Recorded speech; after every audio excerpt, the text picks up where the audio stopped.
Feliz 137 anos, Primeira Igreja Batista do Rio de Janeiro.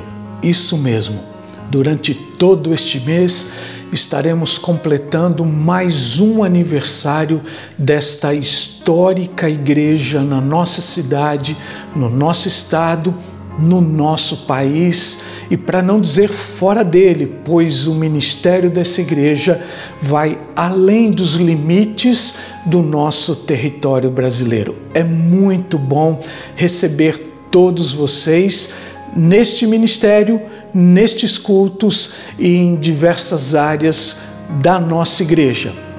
Como disse, este é o mês de agosto, mês do nosso aniversário. Já convido você para reservar a data do dia 24 de agosto, às 19h30, quando teremos um culto abençoado de adoração, de celebração, de gratidão a Deus por todos os benefícios que Ele tem derramado sobre a vida desta igreja. Você, eu, esta igreja, somos a aniversariante deste mês. Por isso, temos este tema durante todo o mês e vamos trabalhar em cima dele. Este é o tema: em Cristo somos um. Vou repetir, decore isso. Este é o tema da Primeira Igreja Batista do Rio de Janeiro em agosto. Em Cristo somos um. As nossas diferenças não nos separam, nos completam. As várias formas que temos não nos deformam. Ao contrário, elas nos fazem, como igreja, ficarmos mais embelezados. Portanto, você, eu, esta igreja, somos belos. E assim nós aprendemos à luz do que nos diz o apóstolo Paulo em Romanos 12:5. Esta é a divisa deste mês. Somos muitos, somos um só corpo em Cristo. Somos muitos, somos um só corpo em Cristo.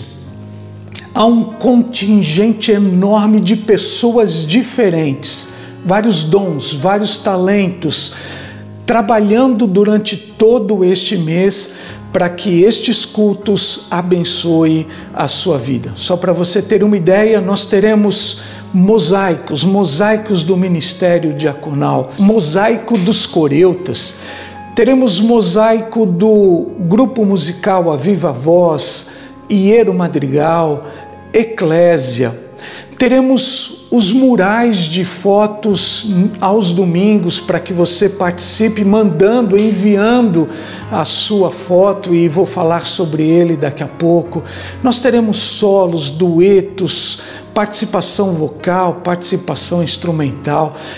Teremos a mensagem do Senhor através dos pregadores. Todos os domingos, pastor de nossa igreja, pastor João Soares da Fonseca, um convidado especial no dia 24, que irá interpretar os desejos de Deus para a Primeira Igreja Batista do Rio de Janeiro. Olha quantas atividades estão à sua disposição para que você celebre a Deus conosco no mês de agosto, mês do aniversário, quando completamos mais uma vez 137 anos do ministério desta igreja. Convido você para decorar o tema, decorar a divisa e vivenciar a unidade que encontramos em Cristo, pois, como nos diz o tema, mais uma vez, em Cristo somos um. Seja muito bem-vindo neste culto, neste domingo, nesta semana, durante todo este mês, aniversário de 137 anos da Primeira Igreja Batista do Rio de Janeiro. Este é o nosso momento de confissão. Nos aproximamos da presença do nosso Deus para confessar os nossos erros e as nossas imperfeições. E estamos iniciando o mês de agosto, que é um mês de significação para a nossa Primeira Igreja Batista do Rio de Janeiro. A nossa igreja que neste mês comemora 137 anos de existência. E nós temos motivos de agradecimento a Deus. A nossa igreja foi fundada em 24 de agosto de 1884, ali na Travessa Cassiano, em Santa Teresa. E se estamos vivendo até este momento, se estamos comemorando estes 137 anos, é porque a igreja também constantemente buscou a face de Deus, clamando por misericórdia, perdão e compaixão pelos erros cometidos. Isto permite que a igreja se mantenha firme e unida. E eu gostaria de compartilhar com os irmãos e amigos Romanos 12, versículo 5, que é a base para o tema principal das comemorações do aniversário da nossa igreja. Assim nos diz Paulo: assim é também com o corpo de Cristo. Somos membros diferentes do mesmo corpo e todos pertencemos uns aos outros. Que a gente possa ter essa noção. Somos membros diferentes do mesmo corpo, porque cada um tem o seu dom para usá-lo na edificação do corpo de Cristo. Que a gente possa entender isso e que a gente possa entender também que somos imperfeitos e somos falhos e que necessitamos constantemente de nos aproximarmos do Senhor Jesus e clamarmos por perdão e misericórdia. Oremos. Graças te damos, ó Pai, pela oportunidade que temos de confessar os nossos pecados a Ti. Graças te damos, ó Pai, porque Tu és um Deus de perdão e de misericórdia. Ó Senhor, estamos alegres, como primeira Igreja Batista do Rio de Janeiro, porque neste mês de agosto comemoramos 137 anos de existência. Ó Senhor, a Tua Igreja tem permanecido firme, sendo coluna e firmeza da verdade, porque ela também tem buscado a Ti em confissão, tem clamado e pedido misericórdia e perdão, Senhor, sim, pelos erros que cometemos, e estamos, ó Pai, agradecidos porque podemos nos aproximar de Ti e clamar e receber sempre o Teu perdão. Muito obrigado, Senhor, pela existência da primeira Igreja Batista do Rio de Janeiro. Muito obrigado, Senhor, pela liderança eclesiástica do passado e a liderança eclesiástica do presente. Ó Senhor, queremos continuar fazendo a Tua obra até que Tu retornes para buscar a Tua igreja. Nós oramos alegres, confessando os nossos erros, em nome de Jesus. Amém.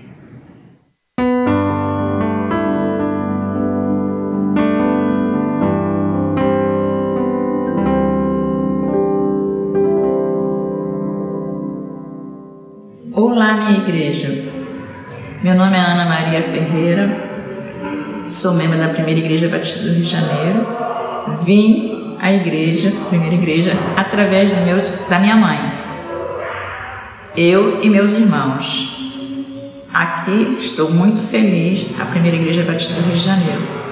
Criei a minha filha também aqui na primeira Igreja Batista do Rio de Janeiro. Sou muito grata aos meus professores da Escola Bíblica Dominical, que me ensinou a palavra. Coluna, firmeza da verdade.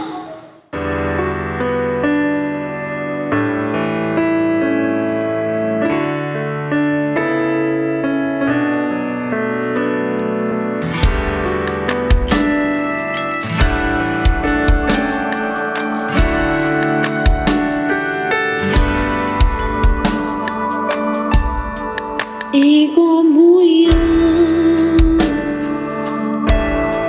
quero viver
O apóstolo Paulo, escrevendo aos Coríntios, sua primeira carta, no capítulo 3, versículo 6, ele diz assim: eu plantei, Apolo regou, mas foi Deus quem deu o crescimento.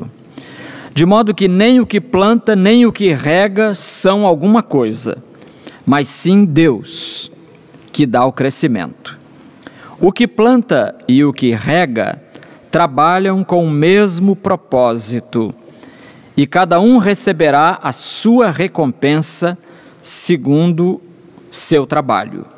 Porque somos cooperadores de Deus, e dele sois lavoura e edifício, sócios de Deus. Ó Pai, muito obrigado porque nos permites trabalhar contigo. E agora pedimos a bênção de ouvir a tua voz falando, exortando, edificando e construindo mais e mais a nossa fé. Que a tua palavra opere isso nesta hora, em nome de Jesus. Amém. O filósofo francês Jean-Paul Sartre, falecido em 1980, ele zombava do conceito de companhia. Por quê? Porque ele via as pessoas como seres em competição. Seres em competição. Segundo a sua visão, as pessoas estão sempre lutando umas contra as outras numa rivalidade infinita. Há alguma verdade nesse pensamento, sim, mas graças a Deus não é toda a verdade. Porque de fato, a verdade é que de fato o pecado injetou nas nossas veias o veneno da competição. Mas Jesus Cristo, na cruz do Calvário, venceu o pecado, de modo que agora nós não temos mais que viver sob o signo da competição, mas sim celebrando a cooperação.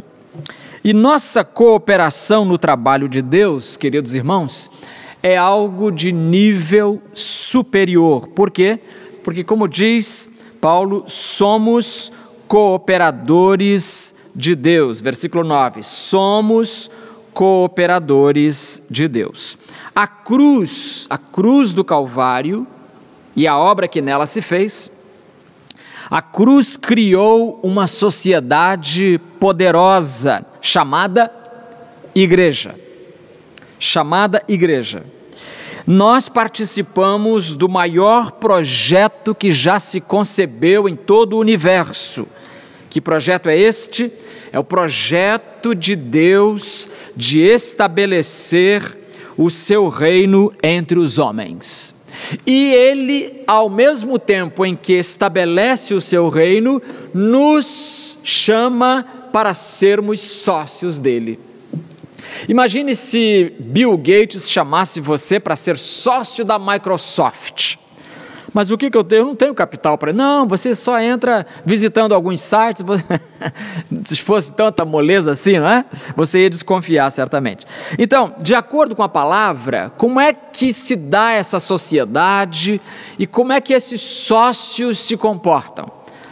3 coisas. Em primeiro lugar, os sócios de Deus semeiam e regam. O versículo 6, Paulo diz, eu plantei, eu, Paulo de Tarso. Mas outra pessoa fez outra coisa, Apolo regou.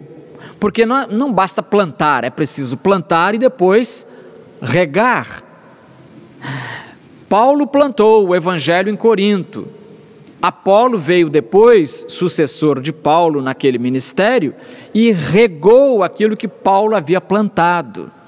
E Apolo era um grande orador, Paulo não, Paulo era um grande pensador, professor, escritor, mas pregação mesmo não era o forte dele. Ele mesmo escreve isso em Coríntios, na segunda carta, quando registra o que eles falavam dele, que a presença dele, de Paulo, não é assim tão imponente. Eles falavam, e ele já sabia disso. Interessante isso, né? Tem gente que fala mal do pastor e pensa que o pastor não sabe. E o pastor Paulo sabia o que eles pensavam dele. Então diz o verso 6 que os sócios de Deus fazem essas duas coisas. Eles semeiam, eles plantam e eles regam. Ao explicar a parábola do semeador, Jesus disse, Marcos 4,14, que o semeador semeia a palavra. O semeador semeia a palavra. Ele não semeia discórdia, ele não semeia confusão, ele não semeia heresia, ele semeia a palavra. Então, se ele semeia a palavra, ele é um bom semeador. E eles plantam, eles saem para plantar, às vezes andando e chorando, como diz o Salmo 126, e plantando com dificuldade. O processo da plantação é difícil, especialmente na área espiritual, e eles fazem esse trabalho debaixo de chuva, de ventania, de trovão, de relâmpago, de sol quente, com lua cheia ou com lua vazia. Eles fazem isso com dinheiro, sem dinheiro, com apoio, sem apoio, com tempo, sem tempo, enfim, eles semeiam a palavra. Semear e regar é a parte que lhes cabe nesse latifúndio, para usar as palavras de um poeta nosso. Esta igreja, nossa primeira igreja aqui, vai completar nesse mês de agosto, está completando 137 anos, você já está ouvindo falar sobre isso e vai ouvir falar o mês todo. 137 anos, porque ela foi organizada no dia 24 de agosto de 1884, ainda nos dias do Império, os últimos anos do Império Brasileiro, né? Ou seja, a igreja mais velha do que a República, que foi implantada em 1889. Agora procedamos, só para ter uma ideia do tamanho dessa lavoura. Paulo diz que que os crentes são a lavoura e o edifício de Deus, e para ter então ideia dessa lavoura, vamos proceder a um breve exercício de aritmética. Por exemplo, cada ano, quantas semanas tem um ano, você sabe? Você sabe, 52 semanas. 52 semanas. Nós temos 2 cultos por domingo e um culto no meio da semana. Então são 3 cultos por semana em que a palavra de Deus é anunciada. Portanto, são 3 mensagens, 3 sermões por semana. São quantas semanas por ano? 52 semanas. Então, 3 sermões vezes 52 vai dar 156 sermões por ano, por baixo. E aí multiplica isso por 137. 137 vezes 156 vai dar a bagatela de 21.372 sermões, ou seja, no mínimo 21.000 sermões foram pregados do púlpito desta igreja, sem falar de casamentos, onde a palavra também é pregada, sem falar de inúmeros aniversários, cultos de aniversário, de pessoas, aniversário de organizações, aniversário de casamento, sem falar de congressos, conferências, cultos fúnebres, e também sem esquecer a rotina de domingo de manhã, que a igreja mantém desde quase os primórdios da sua história, que é a feliz rotina do estudo bíblico da escola bíblica dominical. Quantos folhetos será que esta igreja distribuiu ao longo desses 137 anos? Não dá nem para contar. Milhões, certamente. Milhões, sem exagero. E o número certo no céu nós vamos saber. Quantos hinos foram cantados por esta igreja, não só neste templo, mas quando ainda estava no templo anterior? Quantos hinos foram cantados pela congregação? Quantos hinos foram cantados pelos coros, pelo coro da igreja, depois dos vários coros? Quantos solos foram cantados? Quantos quartetos, trios, duetos, enfim, manifestações musicais? Quantas? Ou seja, isso tudo foi para dizer o seguinte: nós estamos falando de uma grande obra. Quantas pessoas foram batizadas aqui? Quantas pessoas aqui neste templo e no outro anterior, antes de 1928, quantas pessoas foram a Cristo atraídas pela mensagem que esta igreja estava e esteve anunciando? É uma grande semeadura, é uma grande colheita. E aí a minha pergunta é esta: onde você está encaixado nesta grande obra? Ah, pastor, eu estou cantando em algum coro, eu estou participando de um PGM, ah, que maravilha, eu estou distribuindo folhetos na porta da minha casa, olha que maravilha, eu estou mandando mensagens pelo WhatsApp agora, e pelo e-mail, pelo Facebook, estou usando as redes sociais, maravilha. O que você não pode é ficar de fora. É isso que não pode acontecer, é alguém ficar de fora. Porque quando alguém fica de fora, a igreja perde, sim. Mas quem perde muito mais é quem fica de fora. É quem fica de fora. E isso eu posso garantir. A igreja perde quando você não participa, mas você também vai perder, e muito mais, em maior quantidade. Então os sócios de Deus semeiam e regam. O que você está fazendo? Semeando, está regando, está participando, está orando, está evangelizando, está cantando, está ensinando. Em alguma coisa você deve estar envolvido. E eu espero que você esteja. Se não, a partir de hoje, comece a orar sobre isso. Senhor, me mostre um lugar na igreja. Quando eu digo igreja, não estou falando de templo. Um lugar no teu reino onde eu possa ser uma bênção. Então, os sócios de Deus semeiam e regam. Em segundo lugar, os sócios de Deus somam esforços. Os sócios de Deus somam esforços. Eles não vivem praticando o esporte predileto de muita gente, que é o esporte da competição entre si. Veja os versículos 7 e primeira parte do versículo 8. De modo que nem o que planta, nem o que rega são alguma coisa. Os obreiros, os participantes, os semeadores, os sócios de Deus, eles não têm um altíssimo conceito de si. Ah, meu irmão, esta igreja precisa tanto de mim, e no dia que eu parar de ir a esta igreja, ela vai morrer. Meu irmão, nem o que planta, nem o que rega são coisa alguma. Nós não somos nada nesta obra. Quem é tudo nesta obra? Mas sim Deus que dá o crescimento. O que planta e o que rega trabalham com o mesmo propósito. O propósito é tornar o reino de Deus mais largo nesta terra, mais expandido. Esta é a nossa função.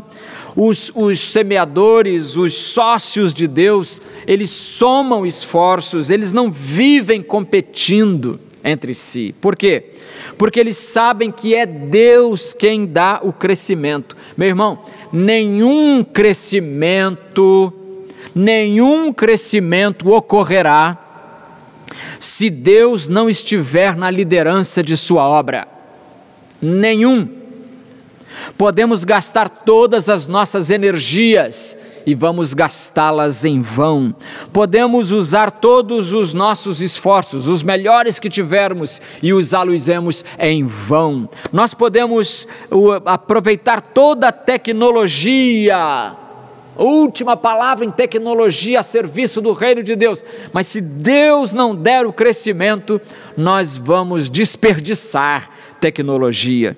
Nós podemos aproveitar os melhores cérebros, nós podemos implementar as melhores ideias, nós podemos injetar recursos e mais recursos. Mas se Deus não der o crescimento, simplesmente não haverá crescimento nenhum. Nenhum. Estou enfatizando isso porque isso é digno de ênfase. Não haverá nenhum crescimento se Deus não nos der isso. O apóstolo Paulo escreveu, em outra parte, em Colossenses 2,19, ele escreveu: todo o corpo, falando da igreja, todo o corpo, suprido e organizado pelas juntas e ligamentos, nós, vai se desenvolvendo segundo o crescimento concedido por Deus. Segundo o crescimento concedido por Deus, Colossenses 2,19. Não, os membros não têm essa potência, os líderes não estão com essa bola toda. Quem dá o crescimento é o líder, o Deus que é o dono dessa obra. Quando Jesus fala sobre o mecanismo da oração, ele acaba por nos dizer quem realmente faz as coisas acontecerem no seu reino. Mateus 18,19. Se 2 de vós na terra, 2, concordarem em pedir acerca de qualquer questão, isso lhe será feito por meu Pai. Sublinhei na minha Bíblia, isto será feito por meu Pai que está no céu. Então presta atenção nessa expressão, por meu Pai. Jesus diz isso, porque é Deus quem faz a obra, Ele é o motor da obra, Ele é o Senhor da obra, Ele é quem faz as coisas acontecerem. Meus amigos, meus irmãos, esta igreja não teria chegado aos 137 anos se o Pai não tivesse feito a obra que só o Pai pode fazer, ainda que usando homens e ainda que usando mulheres. Mas é Ele o responsável, é Ele o digno de crédito por isso que aconteceu nesta cidade. O começo desta igreja, nós vamos ver isso mais durante os próximos domingos, né? Até o dia 24, o começo foi de uma simplicidade incrível. A história diz que eram 4 pessoas que começaram a igreja, 4 pessoas. Você acha que 4 pessoas conseguiriam construir um templo como esse? Depende do capital dessas 4 pessoas, mas não era essa a questão. 4 pessoas, nenhum brasileiro, nenhum carioca, 4 estrangeiros se reuniram, casal Bagby e mais a senhora, uma jovem, Mary O'Rourke, e uma senhora escocesa, dona Elizabeth Williams, que morava no Rio, mas havia sido ovelha de Charles Spurgeon, em Londres. Então ela estava aqui, nenhum brasileiro. Esses 4 irmãos formam esta igreja.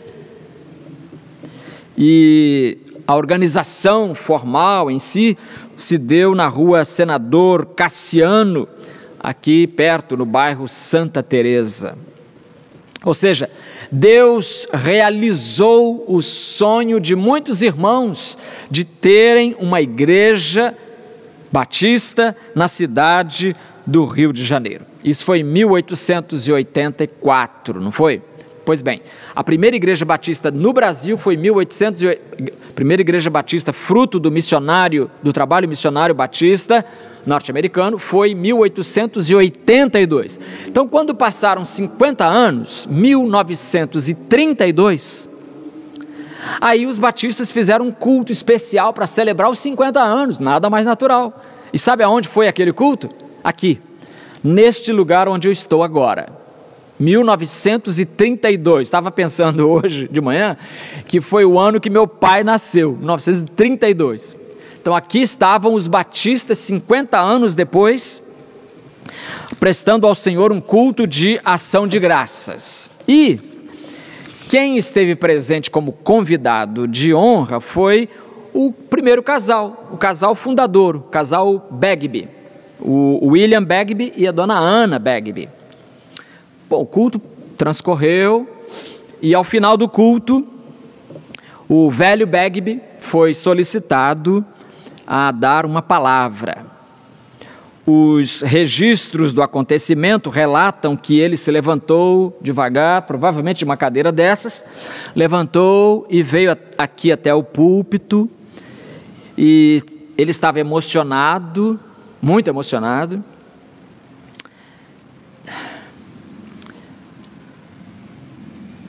E depois de alguns momentos de silêncio, ele estendeu o braço e disse só isso: tudo vem de Deus. Tudo vem de Deus. A sua saúde veio de Deus. A sua vida veio de Deus. O seu casamento veio de Deus. A sua solidão vem de Deus. O seu salário vem de Deus. O seu trabalho vem de Deus. O seu passado, presente e futuro, tudo vem de Deus. Bagby estava certo. 50 anos depois, começaram com 4 e esse templo estava aí superlotado nesse culto especial. E depois veio o próprio templo, a construção, falei da igreja, a construção da igreja em si. Agora vem a construção deste templo, que foi inaugurado, como eu disse, em 1º de janeiro de 1928. E este templo é um testemunho de que Deus, tudo vem de Deus.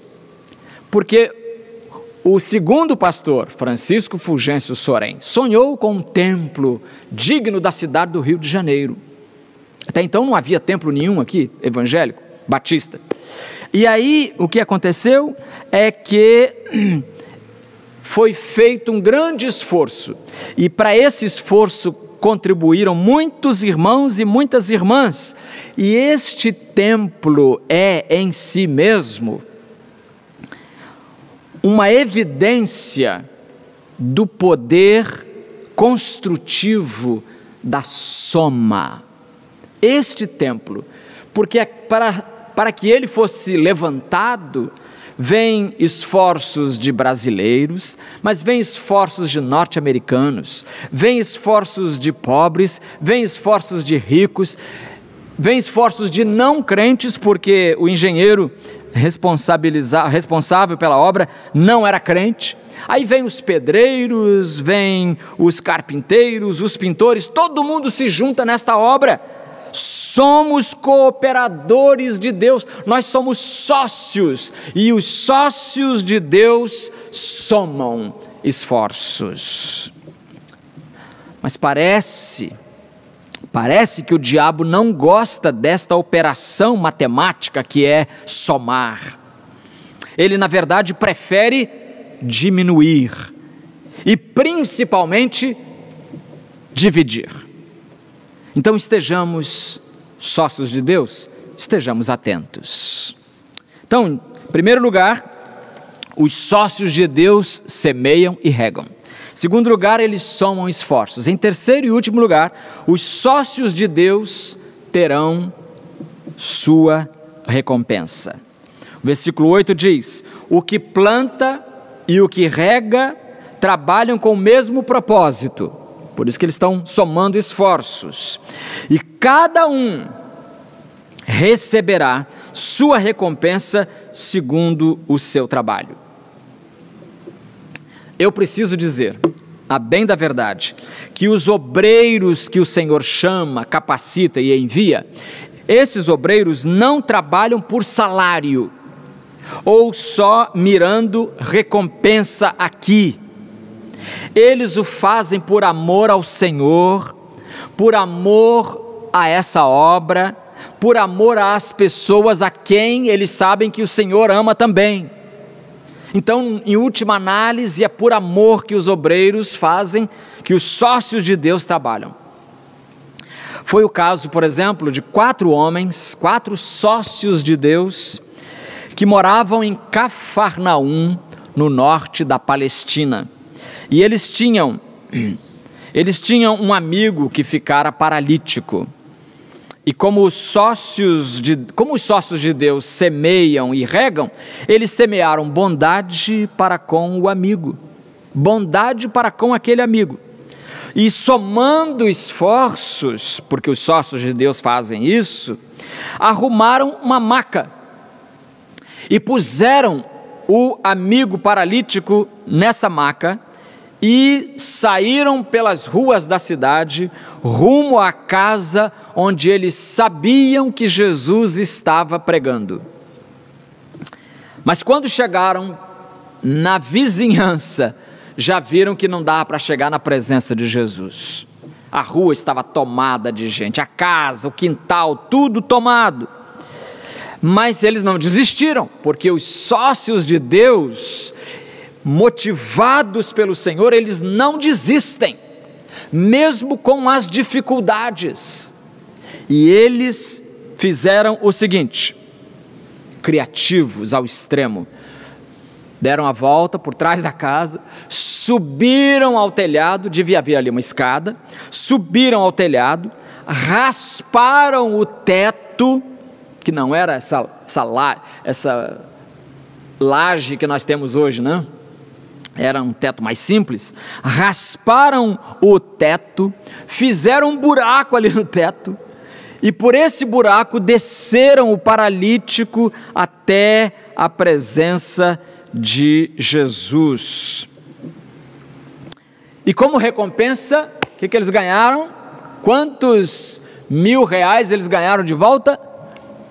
Eles ganharam a recompensa de ver o seu amigo andando junto com eles. Eu acho que os 4 amigos, os 4 anônimos de Cafarnaum, vieram 4 carregando um, agora voltam 5 carregando a cama, a maca, carregando a maca. Ou seja, os 4 anônimos ficaram muito felizes porque eles viam cumprir-se na sua própria experiência as palavras do Salmo 126, versículo 6, que diz: aquele que sai chorando a plantar a semente, voltará com cânticos de júbilo. Olha só, olha o contraste, ele sai chorando e volta cantando. Sai chorando e volta cantando com júbilo, trazendo consigo seus feixes, trazendo consigo o paralítico que está curado. Que maravilha, a obra foi bem sucedida. Por isso que Paulo vai escrever aos Gálatas: e não nos cansemos de fazer o bem, pois se não desistirmos, como aqueles 4 não desistiram, pois se não desistirmos, colheremos no tempo certo. Se não desistirmos, colher. Nós podemos até sair chorando, mas sem dúvida o retorno será um coro cantando. Voltaremos cantando com alegria. Aos Coríntios ainda, o mesmo Paulo vai escrever uma segunda carta, em que ele diz: quem pouco semeia, pouco também colherá. Quem semeia com generosidade, também colherá generosamente, porque é Deus quem faz a obra, é Deus quem realmente faz a obra. Esta igreja só vai comemorar o seu aniversário no dia 24, com um culto especial para o qual você está convidado, porque Deus esteve fazendo essa obra crescer, é Deus quem faz a obra. Ele é o ator principal, o palco é dele. O palco é dele, como na história que eu vou contar agora, encerrando esta reflexão. É uma história verdadeira de uma senhora que colocou o seu filho para estudar piano. Pequenininho o garoto, mas eu admiro os pais que têm essa visão, né? Já tentam ensinar um instrumento para o menino, ou fazem com que ele vá estudar, porque é a idade própria, né? Depois de velho, tentar aprender um violino, por exemplo, pode acontecer, não estou desestimulando não, mas é muito mais difícil. Mais exercício será necessário do que quando criança. Criança parece que tem jeito para coisa, né? E o garotinho aprendeu piano. Naquela cidade onde eles moravam, ia ter um grande concerto, naquela época era o maior pianista, o mais famoso pianista da hora no mundo daqueles dias. Era um polonês chamado Inácio Paderewski. Inácio Paderewski. Foi diplomata, foi político, enfim, ele era muito... jogava em vários clubes. E aí entraram, acharam seus lugares e sentaram. Quando sentaram, a mãe levantou os olhos e viu lá na frente uma amiga dela. E ela então quis ir lá cumprimentar a amiga e falou para a criança: você fica aqui que eu vou lá cumprimentar a tia, já volto, tá bom? Tá bom. Deixou o menino e foi lá cumprimentar, porque lá nesses concertos a gente chega antes da hora, você sabe. Ela está lá conversando com a amiga, o menino olha para cima, olha para o lado, que bela arquitetura, que coisa, as luzes. Ele se levantou e foi na direção do palco. Foi caminhando, viu uma placa proibida a entrada, mas ele ignorou isso e entrou. Nisso, as luzes dão sinal de que a performance vai começar. A mãe volta para o seu lugar. Quando ela chega aqui, ela não encontra mais o menino. E é tudo assim, num átimo, num minuto, menos de um minuto. Ela olha, o menino não está ali, nisso abre-se a cortina. Quando abre a cortina, a mãe fica apavorada. Lá em cima, no palco, está o seu filho tocando, lembra-se que ele estava aprendendo a tocar piano? Tocando Twinkle, Twinkle, Little Stars, uma musiquinha que toda criança sabe, meu neto sabe de cor, cantar. Em português ficou: brilha, brilha estrelinha, brilha, brilha só pra mim, ilumina este céu pro luar não ter mais fim, brilha, brilha estrelinha, quero ver você brilhar. A mãe fica apavorada e pensando: o que é que eu faço? O menino está lá. Nisso entra Paderewski, entrada triunfal, o público está ovacionando, famoso como ele é, e ele esquece logo o auditório e vai para perto do menino e cochicha assim ao seu ouvido: não pare, continue tocando, não pare, continue tocando. E ao mesmo tempo ele pega essa mão esquerda aqui e coloca no lado do teclado onde se tocam as notas graves, e com a mão direita ele vai com a outra mão direita e vai e fica tocando na outra parte do teclado onde se tocam as notas agudas, e faz ali alguma coisa, aproveitando a musiquinha pobre do menino, mas ele faz uma coisa que deixa o auditório simplesmente hipnotizado, mesmerizado. Meus amigos, Deus é o grande artista, é Ele que é o dono da obra, é Ele que faz a obra, e é Ele que tira das nossas vidas aquela coisa que não teria graça nenhuma, mas Ele, com a sua graça, faz tudo ficar uma obra de arte. Deus tem a capacidade de pegar a nossa pífia participação, a nossa paupérrima performance e fazer dela uma obra de arte. Tudo que Ele diz a você agora é: continue tocando, não pare, continue trabalhando, não pare, e deixe o resto com Ele. Vamos orar. Ó Deus, nós te louvamos porque nos chamaste para participar da semeadura na tua obra. Ajuda-nos, Senhor, mesmo com as nossas pobres performances, a deixar que a Tua glória se manifeste e transpareça em nossas vidas. Ajuda-nos a continuar tocando, a não parar. Em nome de Jesus. Amém.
Lembra que eu disse no início do culto, lá nas minhas boas-vindas, a respeito do mural de fotos?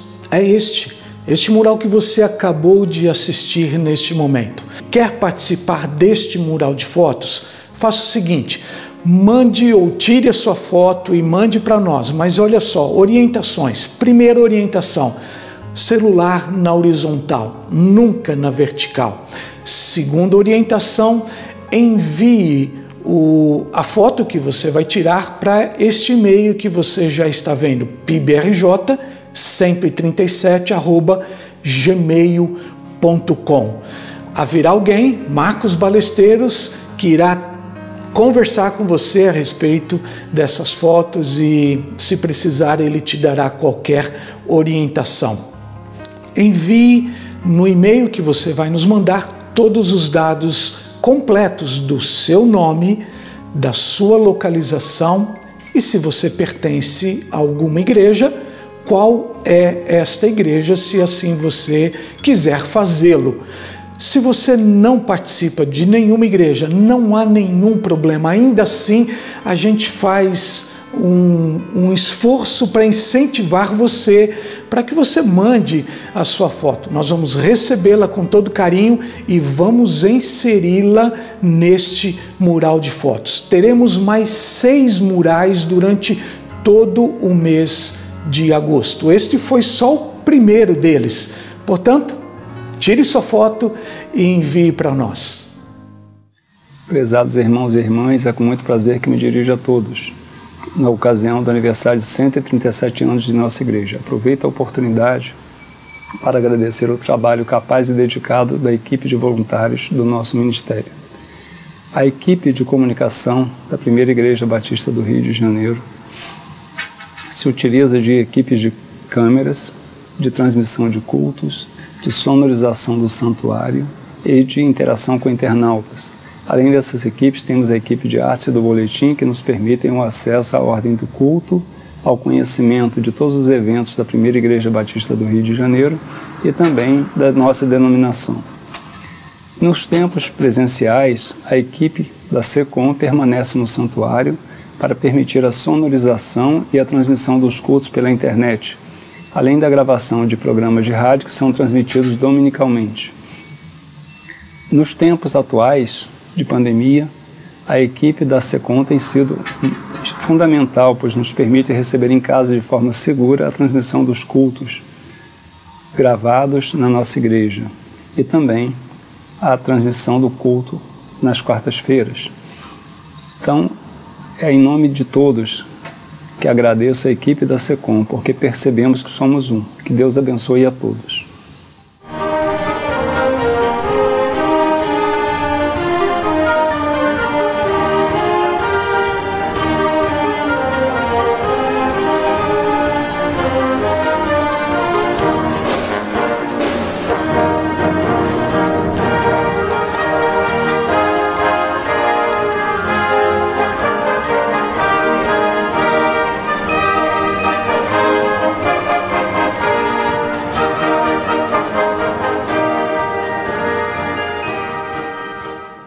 Obrigado a você que nos acompanhou neste culto, nesta manhã. Nossa oração é que o Senhor abençoe a sua vida, que você não pare de tocar, que você continue tocando para a glória dEle. Nós queremos comunicar aos irmãos sobre o seguinte fato. Nós temos uma comissão eleitoral trabalhando para a eleição da diretoria do ano de 2022.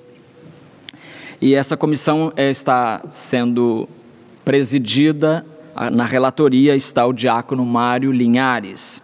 E o irmão Mário faz um apelo aos irmãos. Como a eleição deve ser novamente via online, né? Deve ser virtual, então é preciso que a secretaria disponha dos dados atualizados dos irmãos, de modo que se o irmão puder nos enviar os dados atuais, então será muito bom. Então você pode fazer isso por e-mail. O e-mail da secretaria é secretaria, né, obviamente, @pibrj, que é o servidor da igreja, pibrj.org.br, tá bom? Então você pode participar enviando para esse e-mail os seus dados. O seu e-mail virá certamente, se vier por e-mail, e também o WhatsApp. Nós hoje estamos usando muito mais o WhatsApp, né? Porque substituiu o telefone para muita gente. Então você pode mandar o texto, o endereço novo, telefone novo, enfim, o que tiver de novo, você manda para a secretaria para que esses dados sejam utilizados pela igreja. No bom sentido, utilizados no bom sentido.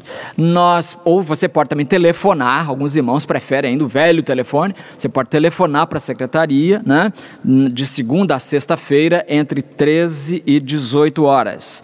Ou você pode ainda, alguns irmãos também preferem isso, né, mandar a sua atualização pelo correio, bota no correio, Rua Frei Caneca 525, né? A atualização do cadastro é muito importante para a igreja continuar servindo ao Senhor e fazendo a sua obra. Nós queremos convidar você, como ficou claro durante a mensagem, para o culto do dia do aniversário da igreja, dia 24 de agosto, é uma terça-feira, o culto online. E o pregador será o pastor Diné René Lota. Foi pastor aqui no Rio, no Espírito Santo, foi pastor em Portugal, foi missionário em Portugal, missionário no Canadá e agora está morando aqui no Rio de Janeiro e estará trazendo a mensagem deste púlpito. Ele prefere pregar daqui. Então, dia 24, já pode ir se programando para este grande culto de louvor a Deus pelos 137 anos desta igreja. Quero convidá-lo a estar conosco de volta às 19 horas, neste mesmo canal, e na quarta-feira, às 19h30, culto ao vivo da residência pastoral. Ó Deus, pedimos que abençoes cada irmão que está acompanhando este culto, que esteve acompanhando, guardando a vida de cada um. Nós oramos em nome de Cristo. Amém.